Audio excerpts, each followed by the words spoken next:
But within church planting, not all planters are the same. They're not all the stereotypical alpha fitted jeans, coffee drinking hipster guy.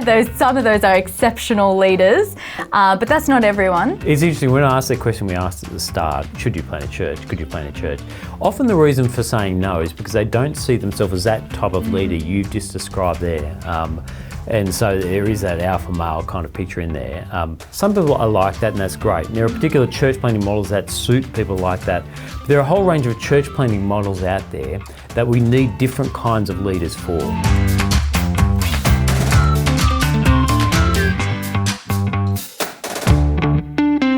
Well, welcome to the second episode of the Planting Australia podcast. This episode we're looking at, should I plant a church? Should I plant a church? Should you plant a church?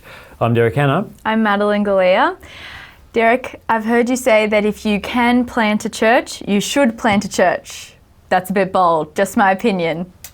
Is this true? In a nutshell, a bit bold, Maddie. Yeah, look, it is a bit of an exaggeration, but I do want to say, as always, when I put that to students, often at colleges or people who are thinking about it, people I'm talking to, it's designed to be a provocative question. There's always caveats to it, but I am convinced that people need Jesus. I'm convinced that church plants reach new people, and I'm convinced as well that more people could plant a church than are willing to admit. And so what that question does is it pushes people to ask the question of themselves, why not me? Why not me? That's what it's there for. And so there are a few reasons why you shouldn't plant, and that's what we're going to explore now. And so the first one is character. Character. As we will often say in Geneva Push and Reach Australia circles, character is king. In ministry, not just in planting, but in ministry in general. If you don't have godly, biblical character, nothing else matters in this. Even more important than helping potential planters think through whether they're gifted for planting, whether they've got the wiring for planting, is helping them explore whether they have the biblical characteristics of Christian leaders.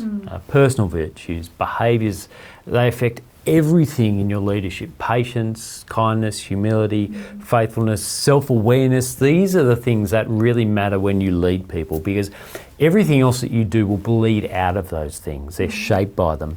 If you're a gifted leader, people will follow you. They will follow you, and we have history littered with people who are charismatic, gifted leaders who led people down very, very unhealthy paths. In the church, outside the church, but if your character is deeply flawed, you'll damage them, and if you're leading a church, you'll damage the church and you'll damage the cause of the gospel. So competencies can be taught. Competencies can be taught, but character is much harder and much slower to build. So as we talk to potential planters and planting couples, the first thing we want to say to them is character is king. Character is king. We must begin with that.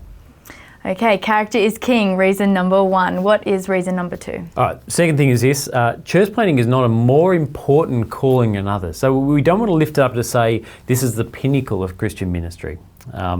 Christ is the head of the body, and each part, Romans 12, plays its part within that. Some who head towards full-time ministry will be kids workers, some will be youth workers, some will specialise in an area within church, some will be great 2ICs, some will lead existing churches. For each of those roles, it does require different giftings of people. Different types of people will do those things. And the same is true of church planters.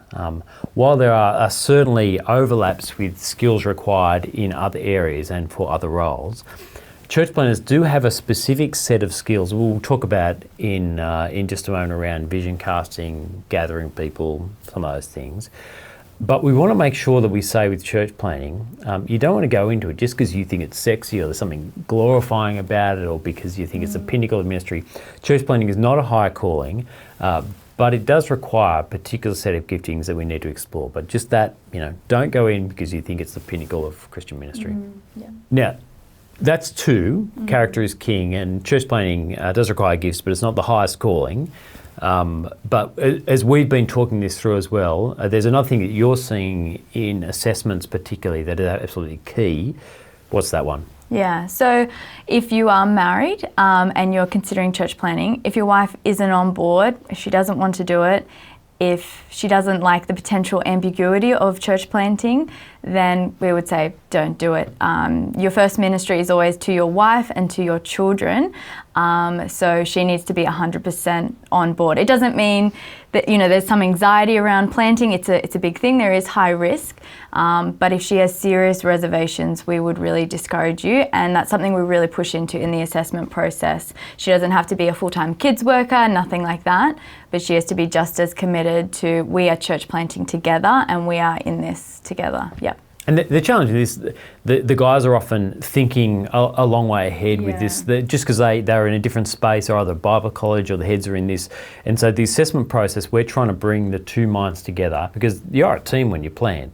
And so how do you do it together? And if you're not at that point together, then we would say, hold off, wait. Yeah, and you could, if you're thinking maybe in 5-10 years, maybe I will church plant, bring your wife in on the conversation now, give her time to adjust to the idea, to get used to it, to see how she feels about it. You'll do her a lot of good. It'll probably do yourself a lot of good. So keep talking about it. Absolutely. So there are some reasons not to church plant, but within church planting, not all planters are the same. They're not all the stereotypical alpha fitted jeans, coffee drinking hipster guy. Some of those are exceptional leaders, but that's not everyone. Yes. And there are different models of planting. Yeah. And it's interesting, when I asked that question we asked at the start, asked guys in college, should you plant a church? Could you plant a church? Often the reason for saying no is because they don't see themselves as that type of leader you've just described there. And so there is that alpha male kind of picture in there. As you mentioned as well, not all planters are like that. And what we need to keep putting forward to people is, some people are like that, and that's great. And there are particular church planting models that suit people like that.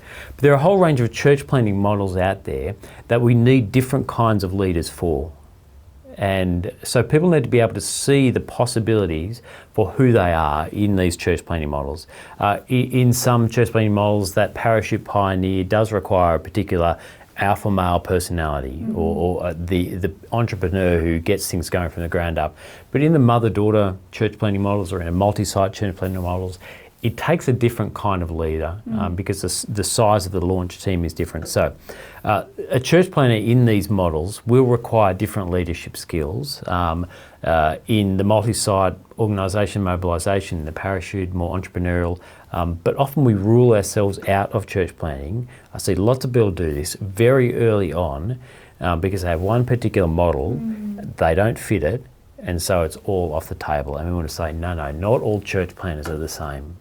Not all church planters are the same.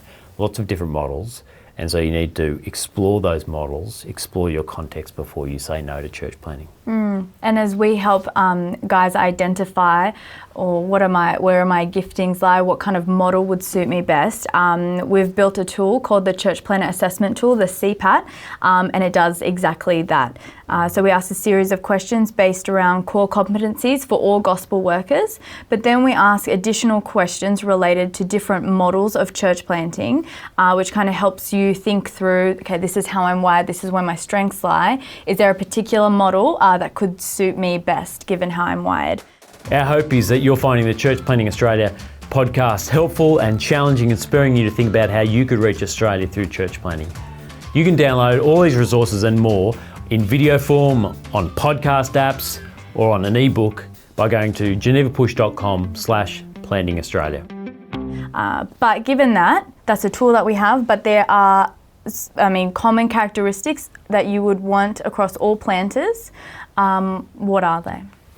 Yeah, that's a good question. So the CPAT that you mentioned has a spine running out, a foundation running underneath it, which is biblical characteristics. So if you do it, you'll see those. That's section one. The second part of it is pushing into competencies for different models. But across all those competencies for the models, there are some things which we are looking for and pushing people towards if they're thinking about planting in any of those. Now, here they are. There's 4 of them. First, church planters are evangelistically driven. They're optimistic about that. There is a missional heart to them. They often have a kind of holy discontent that the overwhelming majority of the population in Australia don't know Jesus. They're frustrated often with the existing structures or the existing church, that they're not reaching people in that. And they have a passion to do something about it. they are confident that God works through the gospel. They've seen that God can work. And as flawed as they may be, they think that he can work through them. Yeah. And you've seen this as well with church planners, haven't you? You've actually been part, there's one other church you've been part of, not in Australia, where the people leading it are exactly like that. Yeah, so Auckland EV, Rowan and Sarah Hilsden left Sydney to start it in Auckland, and it really came from a desire that there's plenty of lost people in Australia as well as New Zealand. They quite loved Australia, and while New Zealand is a beautiful country, it meant leaving home, leaving friends, leaving the place they grew up in, but it was solely a desire to reach the lost. And that was the reason why they uprooted their whole life, their family, 3 kids and had 1 on the way, and yeah, moved to New Zealand. Not, they didn't have it on the way to New Sorry, Zealand. no, That would be an interesting fly, wouldn't it? Pregnant. I understand how it works. Okay, that would be difficult. No. All right, the second thing, so evangelistically urgent and optimistic, that's the first one. The second one is this. Church planners need to have a track record of implementing, of executing things, not just coming up with great ideas, of executing stuff. So if you can point to things in your life that you have started, whether inside or outside of church, that's a good indicator that you might thrive in a church planning environment, that this might be something for you. If you haven't started something, not all is lost, then just start something. And that's what we're saying to young people thinking about planning. Start something and see how it goes. It'll give you a good idea of whether you're wired to deal with the ambiguity and the challenges, the stress of starting something new. Now, there's a guy, Liam Doyle, who planned up in Lake Mac, which is north of Sydney, epitomises this for me. He is just a guy who starts stuff just naturally, just oozes out of him. So he ran a coffee bean business. He was bivocational when he planted. He's a guy who is very good at not just coming up with ideas. Anyone can come up with ideas.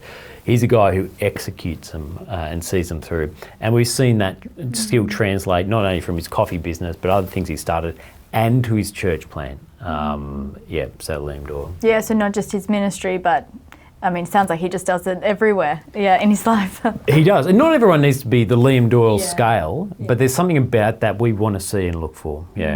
Here's the third thing. Church planners are good at gathering people and casting vision. Now, you might have heard it said that you know you're a leader if you turn around and people are following you. That's, seems like a very definition of leader. But church planners are wired like that. While they might often have more ideas than are possible to implement, one of the things they do is they do dream big, they do cast vision, and they do gather people around that vision and help people see how this big vision out there can become a reality down here. And they want people to join them. They're not lone wolves. They're not just out there. They're gathering people. And look, Andrew Hurd, I think, is a great example of that. Both in his plant, in the church plant he's got at EV on the Central Coast, but also in his vision for a whole number of other things. FIC, I think you see it being implemented there. The Geneva Push Network, that he was one of the founding members of, and as well Reach Australia, which in the last couple of years. So he is not a guy who just has big ideas. He gathers people and brings them along with him. You want to see that in church planners. He is a good example. He's a very good example. Yes. And what's the fourth one?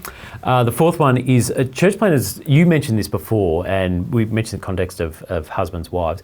Church planners need to have a relatively high threshold for ambiguity and uncertainty. There is nothing certain about church planning. Even in the lower risk models like multi-site, there is still a high level of risk, much higher than an established church, because there's nothing to fall back on. There's no systems, there's no structures that have existed for 100 years that will just keep turning. You need to keep things going.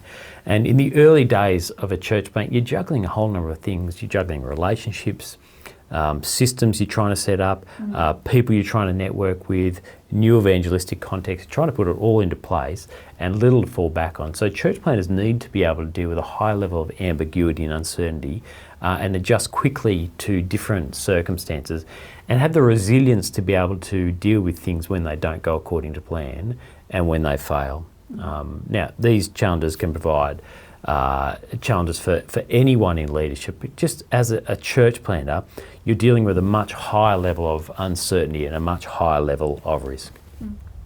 Well, if you'd like to continue exploring this topic, we'd really encourage you to do the CPAT, the Church Planner Assessment Tool. You can do this by going to genevapush.com/CPAT, and here it will help you work through and identify which church planning model might suit you best. And once you've completed it, we will be in touch. Well, that's it for this episode, but please join us for episode 3 on thinking through how do I decide where to plant at genevapush.com/planting Australia.